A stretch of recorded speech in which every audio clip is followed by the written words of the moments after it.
السلام علیکم ورحمۃ اللہ وبرکاتہ۔ قرآن سب کا میں آپ کا خوش آمدید۔ میں ہوں سید جوہر حسین شاہ۔ دوستو، بہت زیادہ ضروری ہے کہ ہم قرآن کو صحیح طور پر سیکھیں اور دوسروں کو بھی سکھائیں یا سکھانے کی کوشش کریں۔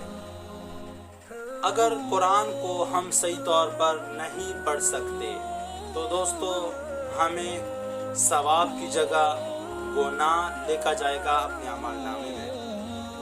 مثال کے طور پر میں ایک مثال کے ذریعے سے آپ لوگوں کو سمجھاؤں کہ اگر کوئی شخص قاف یعنی دو نقطی قاف کی جگہ کش والا کاف پڑھے، جیسے میں ایک مثال دیتا ہوں، قلب کی جگہ قلب پڑھے، تو دوستو اس کا معنی اور اصطلاح سب کچھ تبدیل ہو جائے گا۔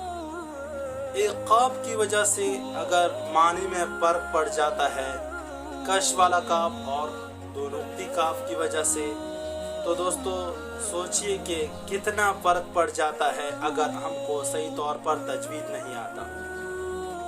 میں معنی بھی آپ لوگوں کو بتاؤں کہ کش والے کاف کا معنی کیا ہے اور دو نقطی کاف والا کاف کا معنی کیا ہے۔